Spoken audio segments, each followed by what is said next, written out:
I guess so. Okay. Hey, we're live. Episode 174, Premed Office Hours. How are you doing, everyone? My name is Dr. Ryan Gray, your moderator for the day. My mouse is not working. I'm trying to increase my screen size here so I can see. Creator of the Premed Years podcast, Premed Playbook author, all that kind of fun stuff. The best title is colleague of Courtney Lewis and Dina Golini. How are you two doing, Courtney? How are you? Good. It's just starting to get cold. I know we talk about the weather. I at least talk about the weather every time. I think that's because I'm old. So things are good. Kraken are playing tomorrow, so hopefully we'll do a bit better. My other sports teams are winning. Things are good. Nice. Dina Golini, former senior admissions officer at Stanford, assistant director of advising at Brown's Alberts Medical School. How are you? Doing okay. Getting out of a bad cold, but unlike where you are, it's still a balmy 88, 89 degrees here. So yeah, no sweaters yet. No sweaters. Doing no okay. sweaters. Yeah. Nope. No sweaters yet. We got our first snowstorm of the year a couple days ago. We got, I think, 5 or 6 inches. And most of it's melted by now. So it's supposed to be like 60 today. So it'll be good. Be nice. Ooh. Yeah. I'm not ready. I don't think I'm mentally prepared to see snow. No. Oh, well, you're in Florida. You don't have to deal with it. No, but I do travel back home to Rhode Island, and I haven't seen snow in like 2 winters. So, all right. Plus, fingers crossed, maybe this year. If you are new here, we take your questions. We're the Medical School HQ Advising Team, are mostly Courtney and Dina, as well as a couple other amazing advisors on our team, and we basically use this as an hour of showcasing our knowledge and talents and helping you for free. So come ask your questions as nitty-gritty, as detailed as you want them to be over at Premed TV, and we'll pick some and answer them here. So I think we already have some ready to rock and roll. I'm just pinning this comment on Instagram. Fluffy Cookie, hello there. Fluffy Cookie, I need to get back to you. I did hear from my NASCAR friend. Fluffy Cookie is interested in being a healthcare provider for race car drivers and motors. That's cool. Yeah, I did hear back from a NASCAR connection that I have. So how long after score release does it take for your MCAT score to get sent to AMCAS? If it's not sent by when you submit your application, will your application be held even if you self-report? One of my favorite questions. Yeah, so Dina, AMCAS and the MCAT are both owned by the AAMC, so my assumption is it's a very immediate thing where your MCAT score is accessible in AMCAS. At the end of the day, the question is, how often is a school pulling data? I think that's always the thing that students don't really understand, is that the school basically logs into AMCAS every whatever interval and says, okay, give me all the new data, all the new students applying, all the new updates. Talk about the process from how you understand it. Yeah, the score gets sent, it should be relatively quickly, than a few days, but in peak season, it could take longer. But like Dr. Gray said, it depends on what software system the med school is using to pull data. It doesn't automatically update. It might take a little while, but the most important answer for the second part of your question, if it's not sent by when you submit your application, is it held even if you self-report? It's a component of it's a requirement for your application. So if your application has no official score in there, it's usually just held until there is one. And I say this is my favorite question because for people who are already took the MCAT, but are taking another MCAT date and you list that on your AMCAS, admissions is waiting for that score. So if you're contacting admissions saying, hey, what's going on? My application says incomplete, it's complete, and you didn't take the MCAT again, you have to go into AMCAS and you have to remove that additional future test date because that could be holding you up. Yeah. Always keeping accurate information on MCAS, on individual school portals, etc. Yeah. Courtney, the process for COMIS is a little bit different. Do you have any extra insight into students releasing that information from the AAMC to a COMIS for the DO application? Yeah, many battles have been fought on my level to have that not be a thing. But it is somewhat similar as far as we need the official score from AAMC, and what you do is you tie your AAMC number and then release it to the ACOMIS platform. So that's what you would need to do. It does take a bit of manual work, right? You have to plug in your correct ID, and then once that report comes in, it gets tied to your application. Without it, your application will essentially, yes, probably be placed on hold if we see an upcoming date, or if we see no previous test scores, then yeah, we have nothing to go based off of. So very, very similar. It's just not umbrellaed under the AAMC for the MCAS application, so you do have to release it. That's the difference. Yep. And if you know this technicality, if a student released their first score, they retake the test, so they have to go back in and release that next score, or is it just a one-time thing? It depends on the cycle. So if it's at different cycle times, this is one thing that I actually pushed to update on the application. So I'm assuming that it went through of that there would be an automatic tie once they have your ID. But I would double check. Nice. Good question, Fluffy Cookie. How do you suggest I get research experience? I've applied to every research assistant job my university offers, but I haven't had any luck. Courtney, the common denominator is this person. Are they submitting a bad application, or what do you think's going on here? Yeah. I mean, post-COVID, it does seem harder to come by certain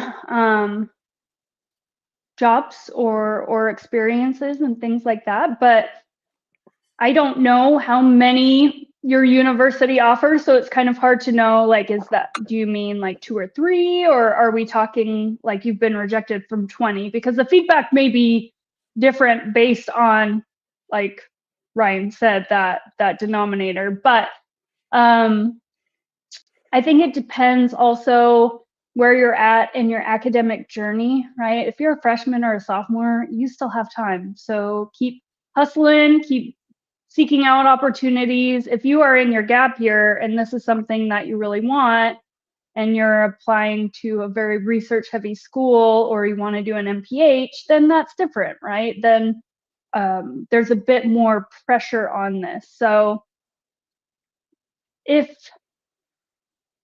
time is on your side, I would say just keep chipping away, keep looking for opportunities, very similar to what you've been doing. But yeah, take a good hard look at your application and how you're approaching it. Maybe it's just you're sending in an email and it's getting sent right to the junk box. So maybe you go in and you meet with the professor, or you do office hours, or you talk to the PI or a grad student or something like that, and kind of put a feeler out and say, next time you have something, can I join?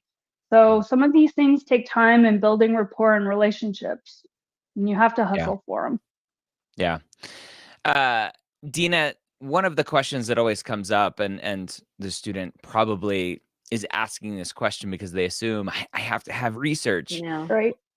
What is your thought on, does a student have to have research? Because that question comes up all the time. You don't have to have research to apply to medical school, but it also all ties, like Courtney said, with, what is the mission of the school? Is it a research intensive school where that's part of their mission and that's something that they're looking for?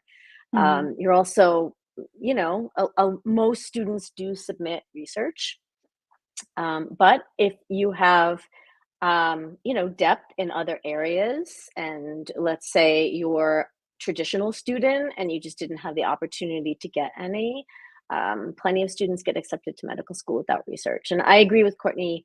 You have to, it depends on where you are in your journey and just hustling a little bit. I know a lot of students who just cold emailed a lot of professors, not even necessarily at their own affiliated university, but others in the area. So you could potentially conduct research with someone from a neighboring university. So definitely maybe try to expand that group a little bit, and good luck. Mm-hmm. Good luck. Good luck. Antoine, Dr. Gray, I'm really lost when I should take my MCAT since I want to pursue a master's after I graduate. Do you think I should take it my summer of junior year? Oh, Dina, one of my biggest... I was going to say, congratulations, Dina. Hey, thank you. Yeah. There's a lot to unpack. One of my biggest pet peeves with the AAMC and the MCAT is that the MCAT score expires.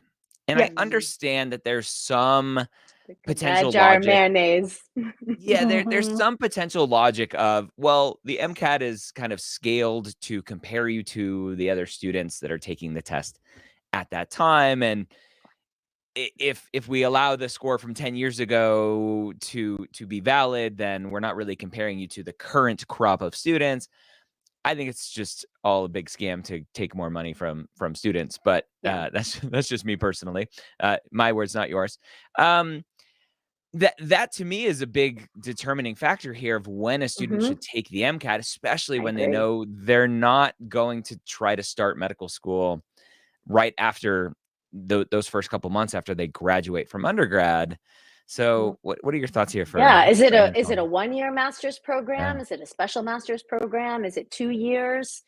You kind of have to think backwards in time. Like, if I take it in the summer of junior year and then do a 2-year program, will it expire? And then what if I don't get in the first cycle and have to reapply? Then I have to retake the MCAT and have that gap in knowledge. So, would it be better to take it, January, of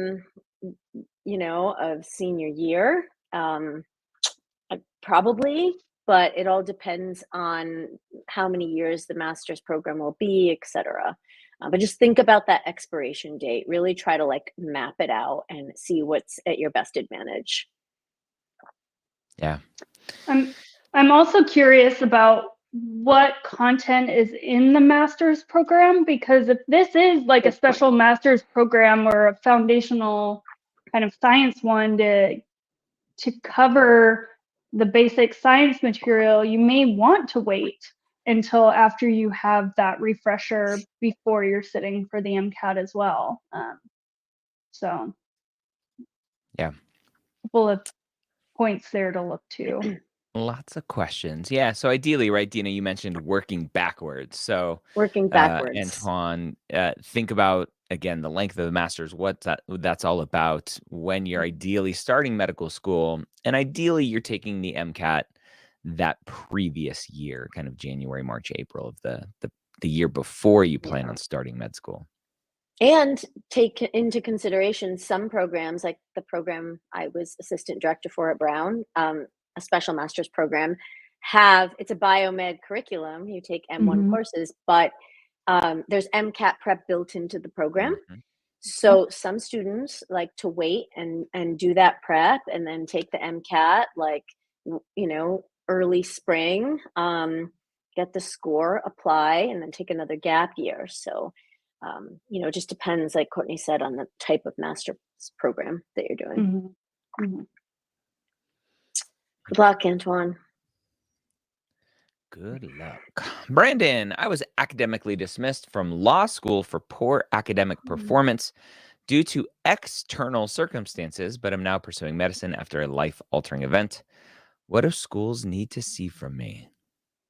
I thought we covered this question. This question sounds very familiar. Very familiar. Yeah. Like they're going to get a different answer, but maybe not. Maybe Yeah. not. Yeah, let's cover it again. Maybe Brandon didn't stick around last time they asked this question. Courtney, academically dismissed, whether it's law school, undergrad, maybe even another medical school. What does a student have to do to say, I promise I'm different, I'm better?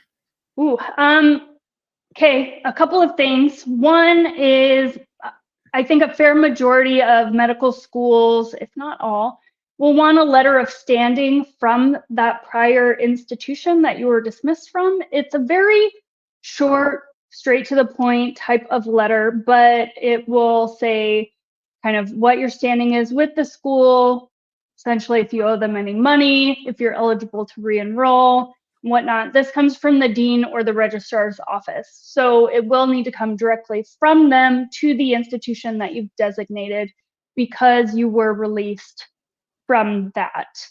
Another thing that you're going to have to battle is you were dismissed for academics, regardless of if there were external circumstances or not.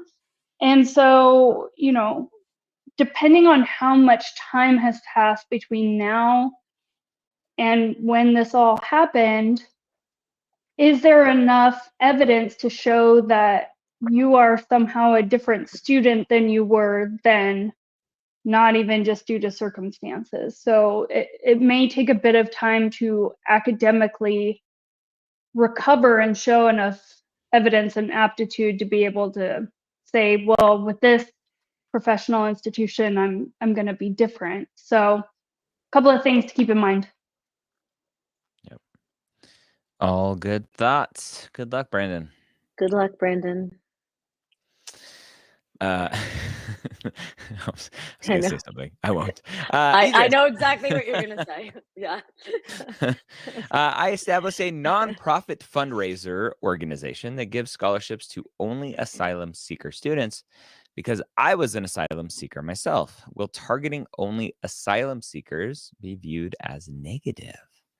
No. Oh, I love this question. Dina, this is one of those, in my mind, right, an overthinking pre-med student, right? This person is being authentic to themselves. On the worry train. They're on the worry train. All aboard. Choo-choo. All right? aboard. Choo-choo. This is authentic, right? As authentic as you can be. Right. Does this student have any concern?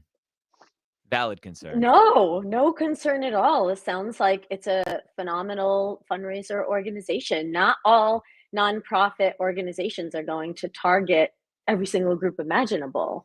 So, I mean, this is very specific to a population that you seem really passionate about helping, and that's fantastic. Mm-hmm. So I think that it just shows depth in this one community area. So I don't think you have anything to worry about. Yeah. My asterisk on an answer like this is always, you never know who's going to read your application, and it may be someone that is a bigot, racist, whatever you want to call it, and it's like, whatever, right? And so there's always that chance, but yeah. You never know. Hopefully not. They get training. I'm going to train the racism right out of you. They get training, but they shouldn't.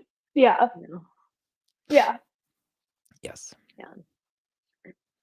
Some need more training than others. some need to be fired. Michelle asks, does it mean anything that schools have not reached out after MCAT?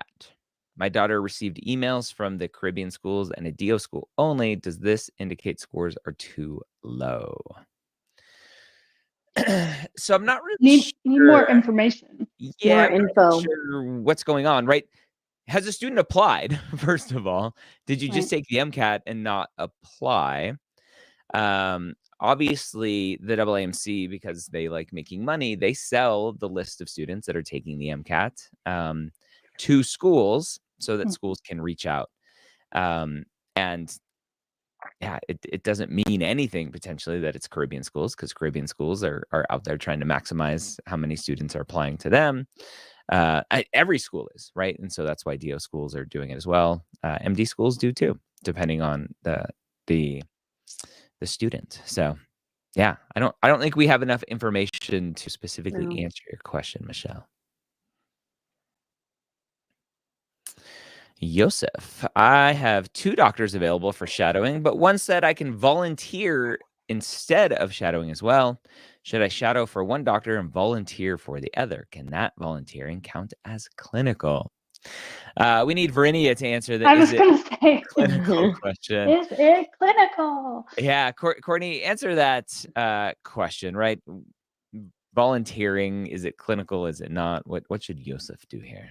Well, it depends on what you're doing while you're volunteering, right? I mean, are you providing direct hands-on patient care as a volunteer? Are you doing vitals? Are you taking history? Are you having conversations?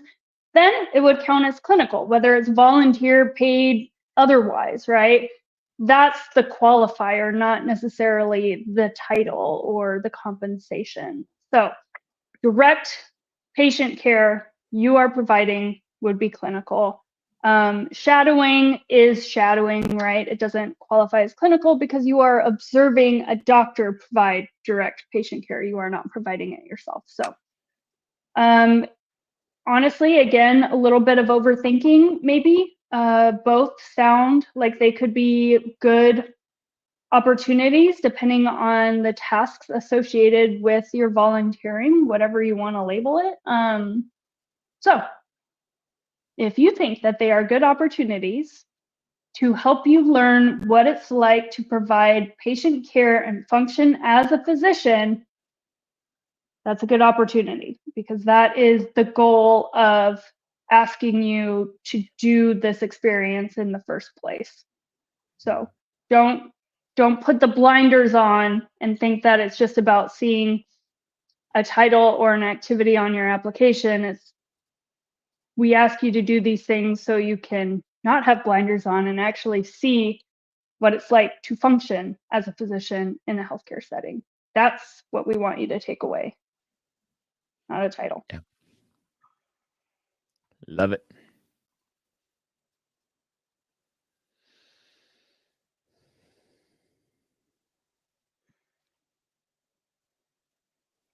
Tyrone. Hi, Dr. Gray and Courtney and Dina. I'm currently a junior and I would love to be featured on your show. We don't matter. Of course you matter. I want to apply to medical school next year, and I believe you'd be quite interested in my application and your viewers. Thank you, Tyrone, for that offer. You can go to medicalschoolhq.net/apply to apply to be on a show. I'm assuming you mean the pre-med years. For that, we typically only take students who have gotten in to share their success. So would love to think about it. Interesting way to phrase things. What do you mean?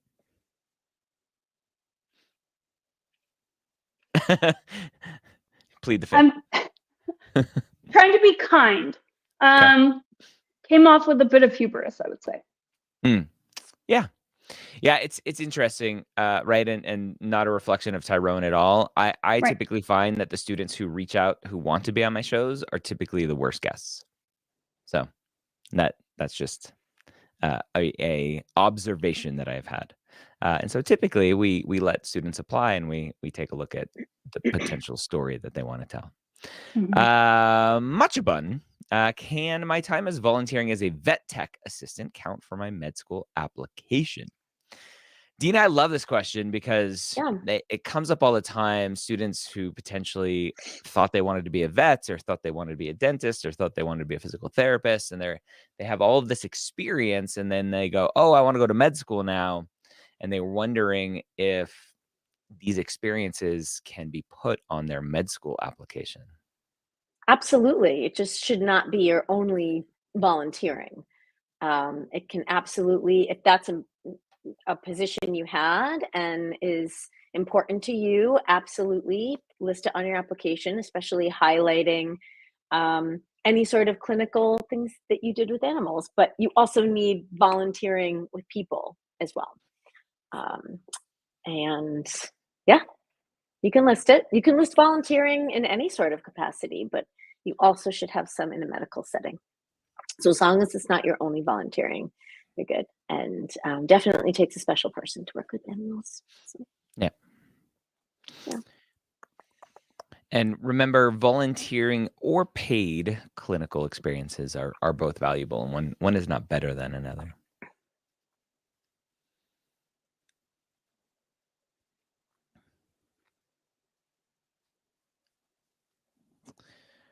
And now you will entertain us with a song and dance. No. No. Do you need to No. take a No. break to eat Halloween candy? By any chance? Need some sugar rush.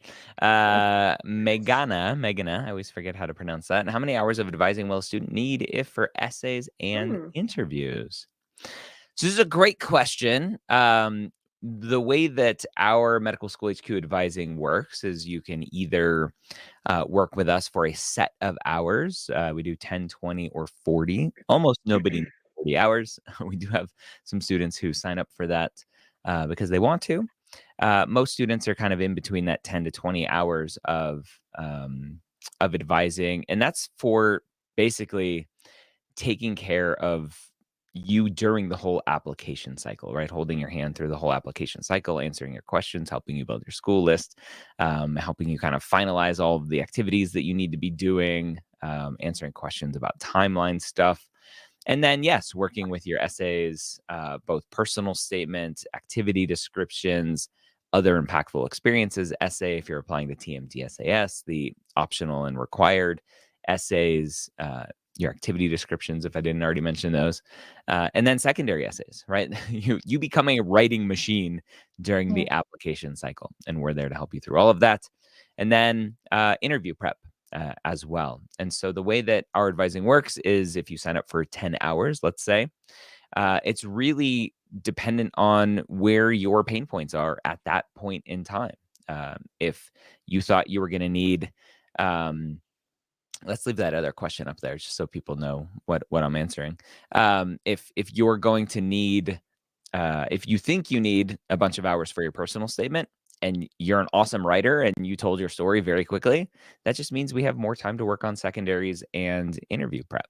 And so it's all flexible based on what you need. So how many hours is really dependent on you. Again, most people are in that 10 to 20 hour range for buying hours, investing in hours. But then we do have a lot of people who just do personal statement editing or just do interview prep. So really just depends on you. And then what was the second part of that question?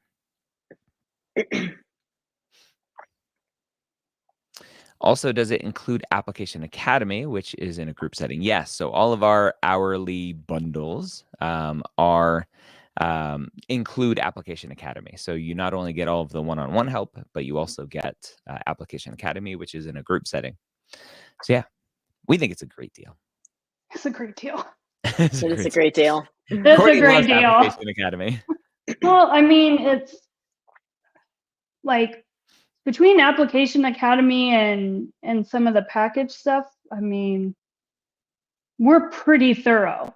Yeah. Like we go through everything. And that doesn't mean that we're writing it for you or anything like that, but we can tell you, the tone is coming off a bit off or things like that. And then, you know, if you end up using your hours and you feel like you want a bit more or we didn't get to everything, then you can use Application Academy to submit additional.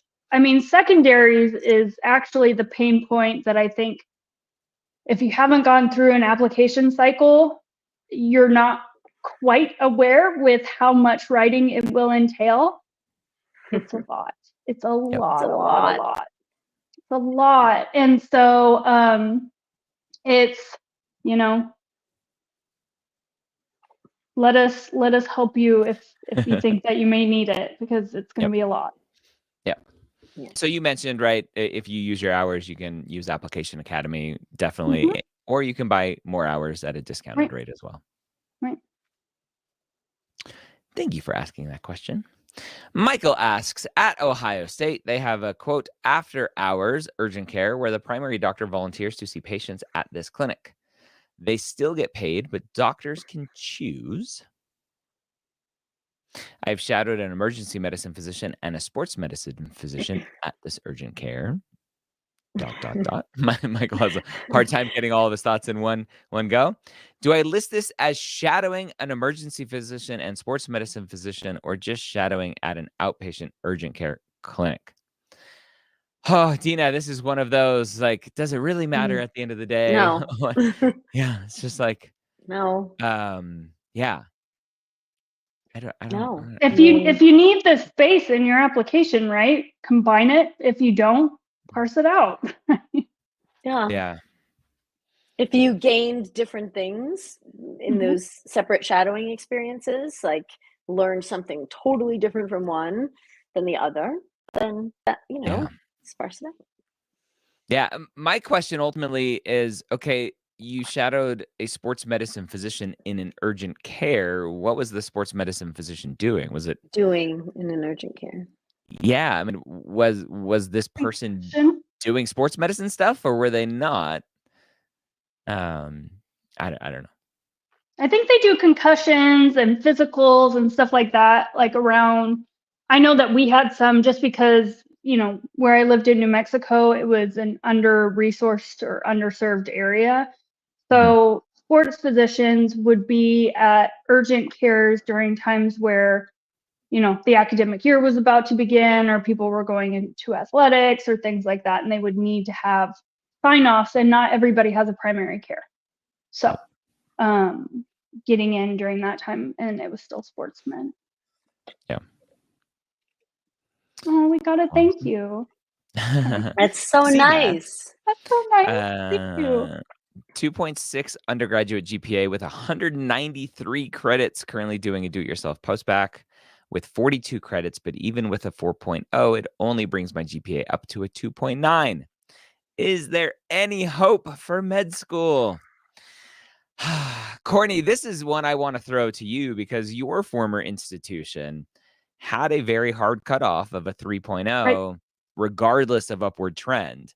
Right. And so for your institution, maybe it was a no, but what about for other institutions? Is there any hope for CBAS here?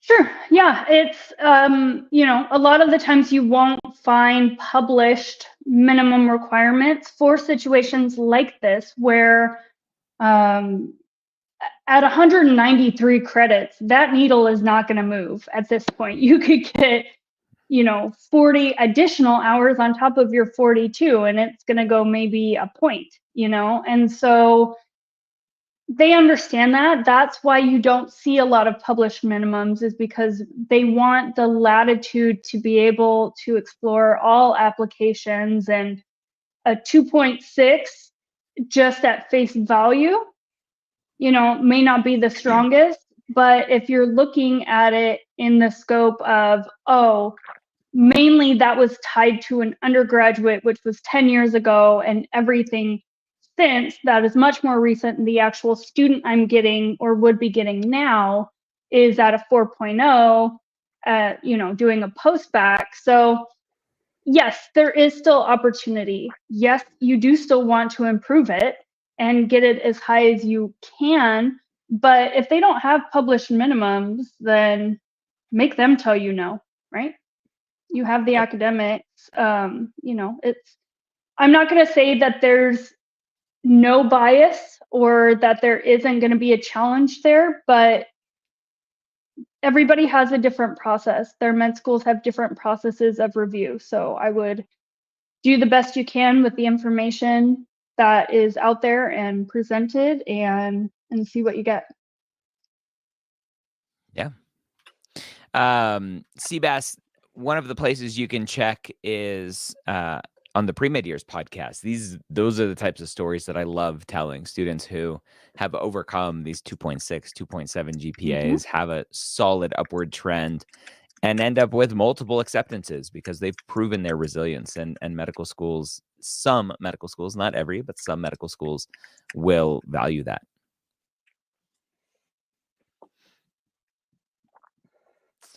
Bruce, parent here. Hello. Big thanks to Courtney and Vernia for interview support and statement reviews for my son, Preston. 6 interviews and already 1 acceptances. Thank you, thank you, thank you. Awesome. Thank you, Bruce, for that Bruce. Message. Again, That's for awesome. any of you watching, what we do day in and day out is help students, typically in a one-on-one setting. That's what supports our ability to do all this free stuff that we do. And so if you are looking for some help for yourself or for your kid, reach out to us. medicalschoolhq.net/advising is a great place to go for that help. We do essay review, interview prep, general Q&A, kind of sessions where it's like, am I ready to apply? Or I did apply and I didn't get in. Help me figure it out. What's going on? We have a very small team. I've surrounded myself with amazing experts who can help you with anything that you need. Well, and it's nice to be in this season because we just had that, starting in January, we had that big push, and it's just everybody's kind of on the same or a similar track in wanting to get things done, and the overlap and the 3 different platforms and stuff like that. And to see how diligent people have been and trying to help them, trying to encourage them and not let them have a defeatist attitude. And then we get to this point where people are successful and dreams are coming true because they had a little bit of guidance and they put in the hard work themselves. And so this is an awesome time of year, a little bit of a reprieve to kind of like boost the spirits before we start again in like December, January timeframe and help the next cycle go in, But thank you for sending this, Bruce. We love hearing this. Congrats to Preston. Yeah, super excited.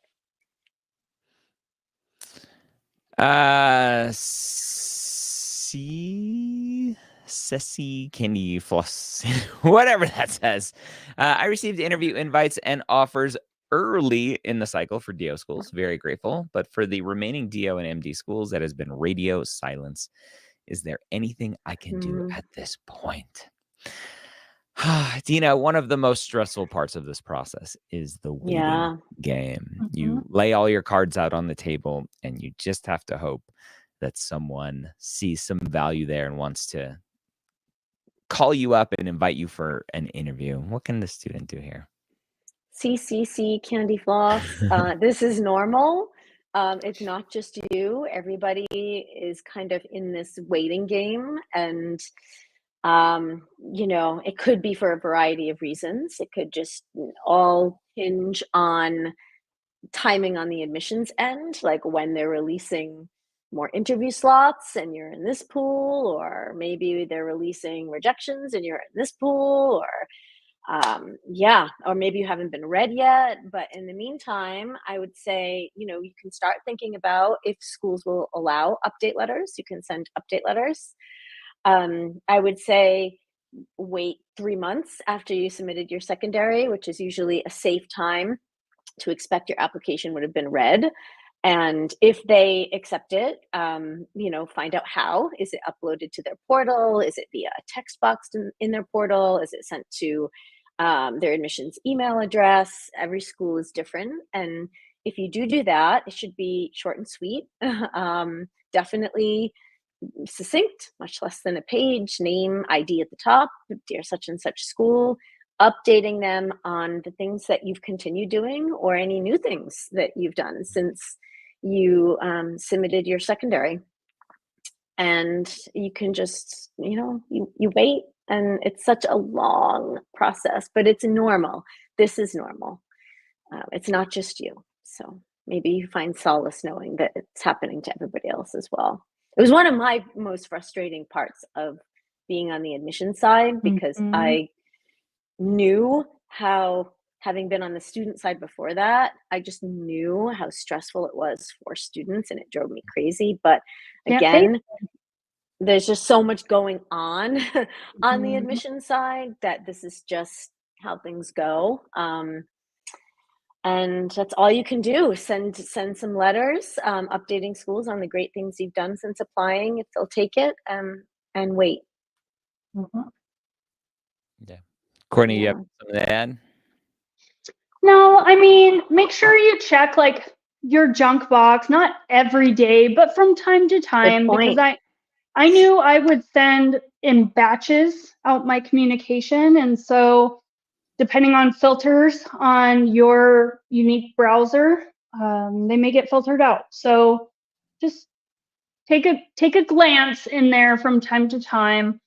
The only other reference point I can think of is just looking at the schools that you're waiting to hear from and looking at how long their interview season is. Like if they end interviews and they have it published at the end of November, unless you get something very quickly, then you may kind of have a bit of an answer there because they're going to be done doing interviews.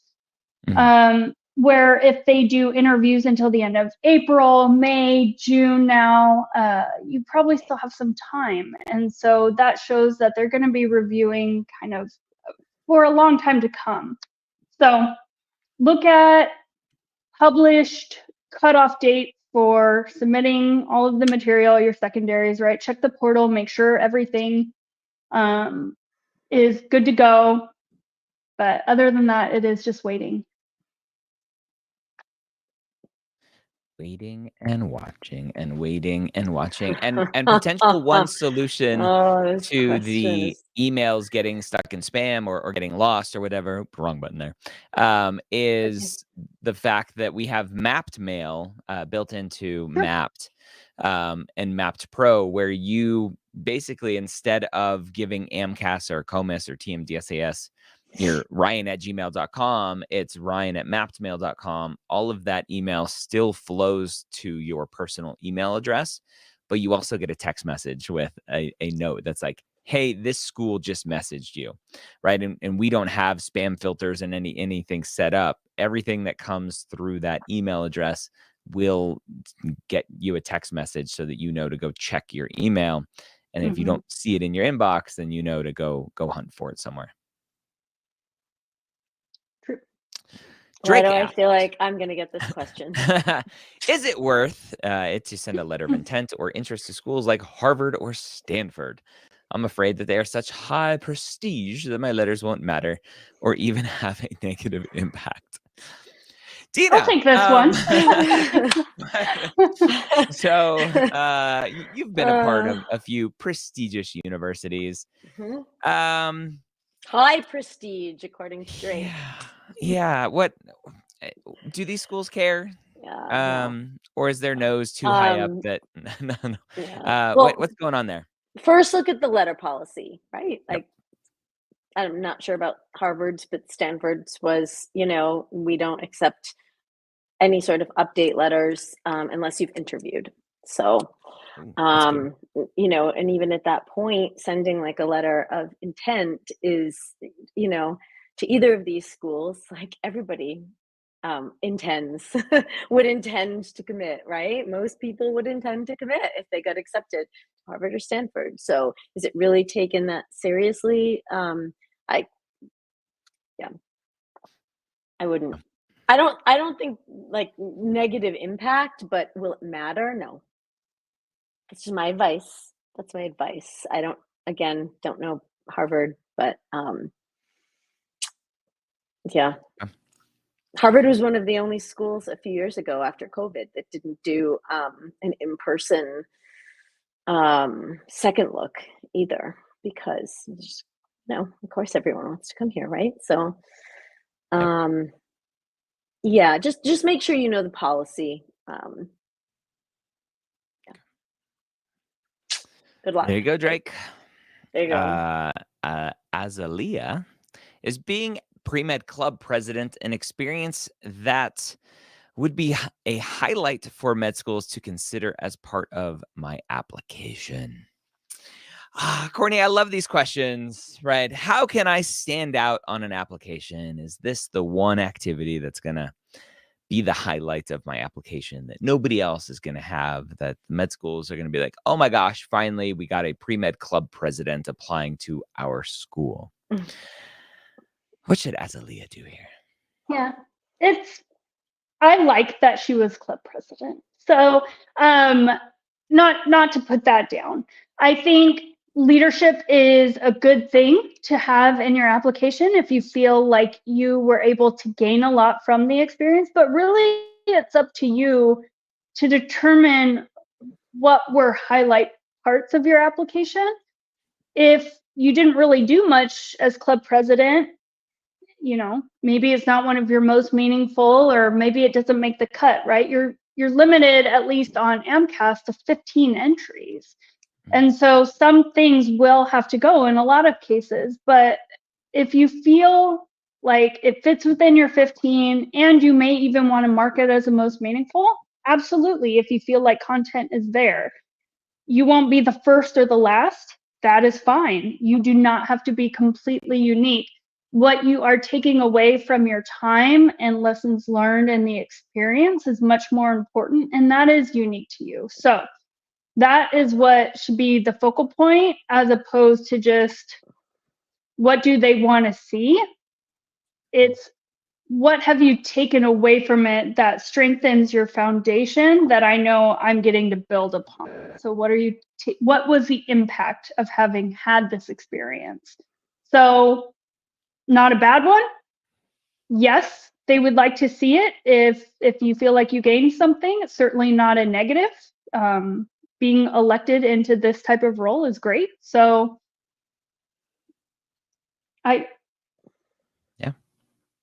there's no downside, there's no bad side. I don't really understand why it's a question.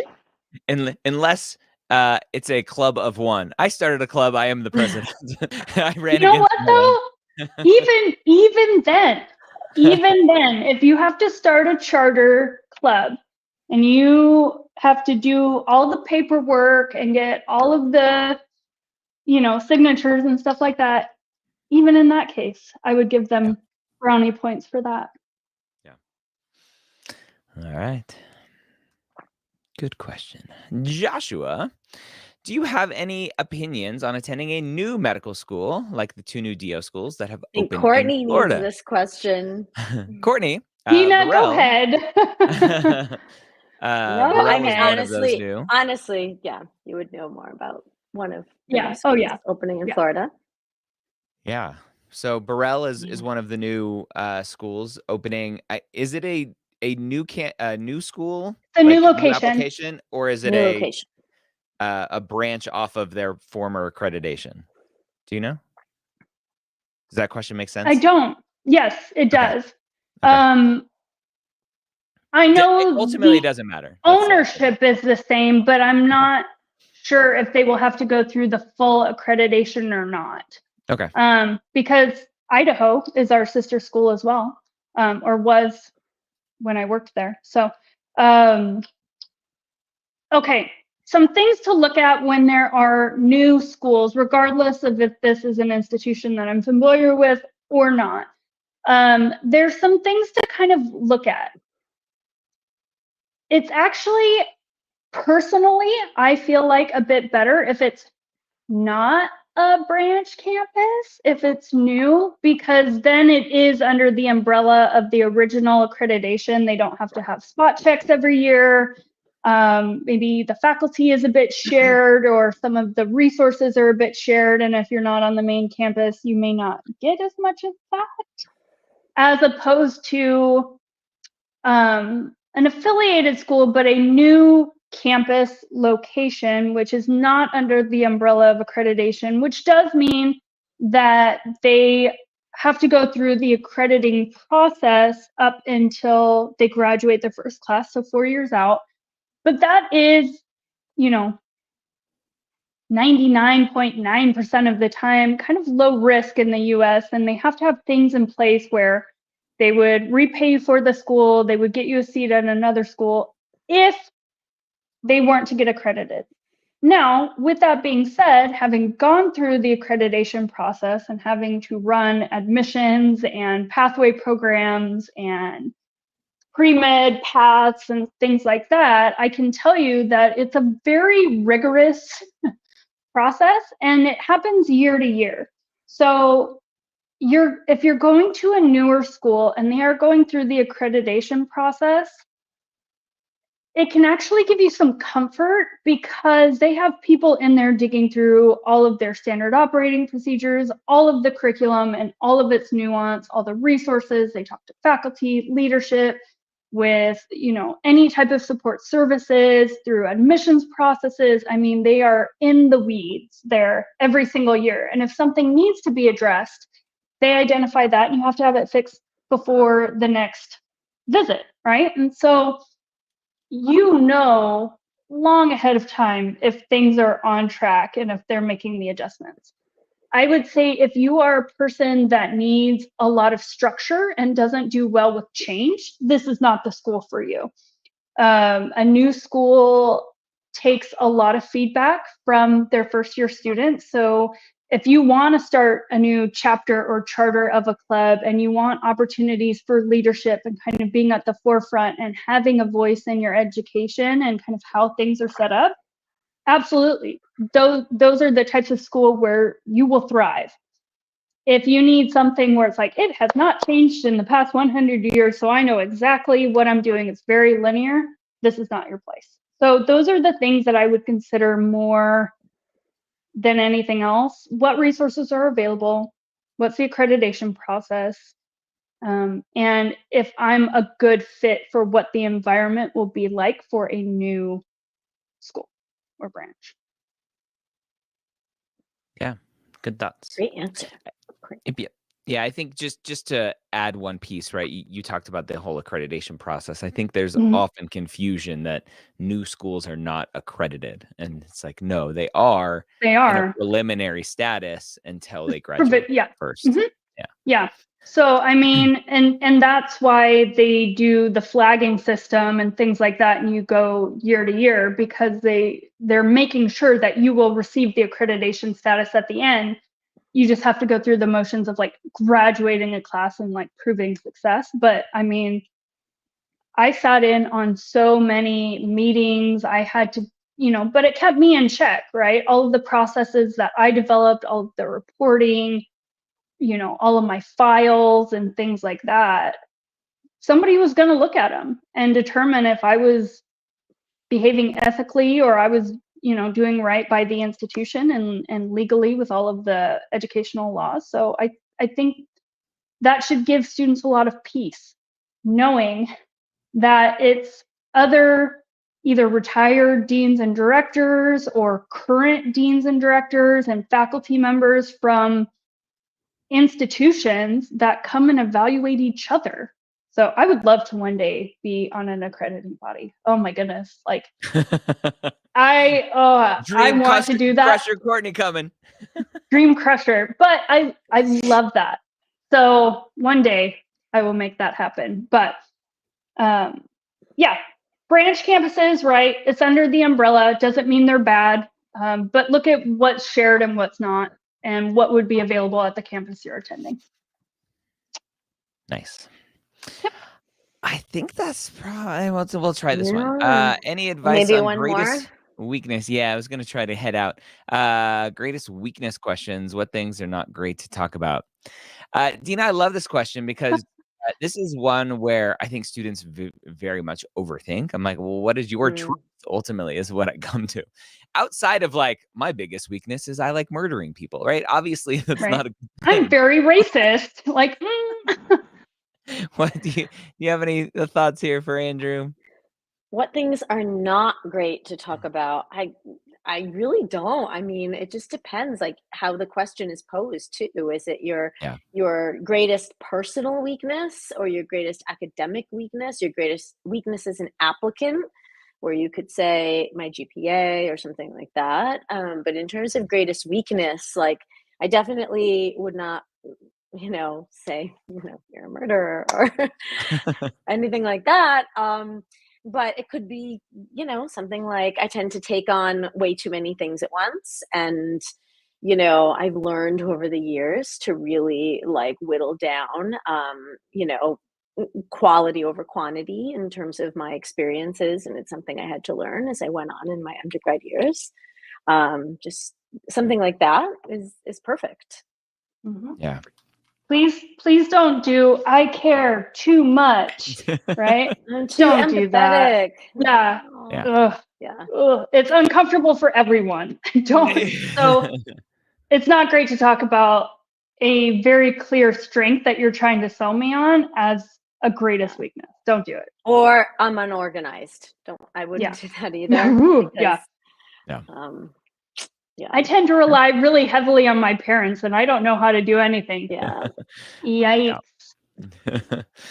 All right, friends, we have come to the Alrighty. close of another great episode of Pre-Med Office Hours. We are here almost every Wednesday at 1 p.m. Eastern. Join us at premed.tv. Subscribe to the channel so that you get notifications when we go live. And if you would like some one-on-one help from our amazing advisors like Courtney and Dina, go to medicalschoolhq.net/advising and see what we can do to help you with essays or interview prep or anything else. Hope you all have a wonderful day. Dina, Courtney, thank you so much for joining today. Thank you.